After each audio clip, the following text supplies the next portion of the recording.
Well! Hello mga bebshi! For today's mini vlog mga bebshi, meron nga kami ditong tilapia na isda. Yaya nga naman ito doon sa Inaguan Farm, doon kina Madam Brendaming. Hinarvest kasi nila itong tilapia nila sa fish pond. So, sobrang dami nga naman ay namigay nga din naman sila. Kaya naman maraming salamat kay Madam Brenda ay nakapag-ulam kami nitong tilapia ngayon. Sakto naman dahil ito ang pananghalian namin ngayon. Ang lulutuin ko pala ngayon para sa tanghalian namin mga bebshi ay escabeche. Pagkatapos kong nalinisan itong tilapia isda mga bebshi, nilagyan ko na din ito ng asin. Dahil escabeche ang gagawin ko ngayon na recipe, kaya naman una kong gagawin ay prituhin mo na itong isda. At dahil mainit na nga itong kawali, naglagay na din ako dito ng mantika. Sunod naman ay nagsimula na din ako dito magprito. At dahil minsan lang naman kami nagluluto ng escabeche, kaya naman ngayon ay naisipan ko na yan na lang ang lutuin ko. Kasi kahapon ay nagulam din kami nitong pritong tilapia, kaya naman ngayon para naman maiba ay gawin ko namang escabeche para naman ay merong lasa at merong sabaw-sabaw. Charot. Binaliktad ko na nga din ito mga bebshi, pagkatapos ay hinango ko na din. Dahil tapos na nga din ako dito magprito ng isda, sunod ko naman gagawin ay hiwain itong mga ricados. Ang mga ricados nga pala na gagamitin ko mga bebshi. Hiwang ako dito ng bawang, sibuyas. Para din naman siyang sweet and sour mga bebshi, kaya naman maglalagay din ako dito ng luya at salt tsaka kamatis. Maraming salamat nga pala sa mga sumuporta sa akin at nasa 14K followers na po ako ngayon mga bebshi. Maraming salamat sa walang sawang pagsuporta at panonood ng aking mga videos. Siyempre hindi ito magiging posible kung hindi dahil sa ating Panginoon na laging gumagabay sa amin. Tapos ko nang hiniwa yung mga ricados mga bebshi. Dito naman sa malinis na bowl ay naglagay ako ng 2 cups na water, 4 tablespoon na white vinegar, 4 tablespoon na soy sauce, at 2 tablespoon na asukang puti.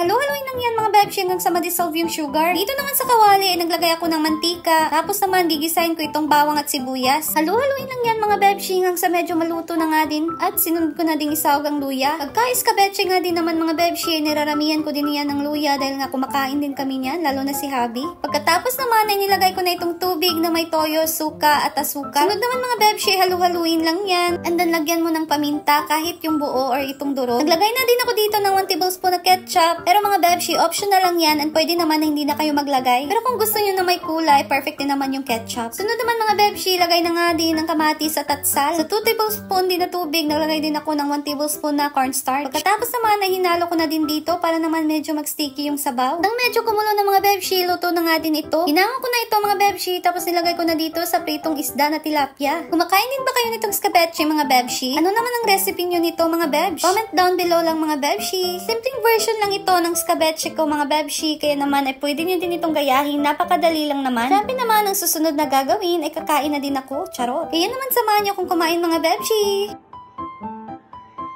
And mga bebshi, kain tayo. Escabeche or sweet and sour.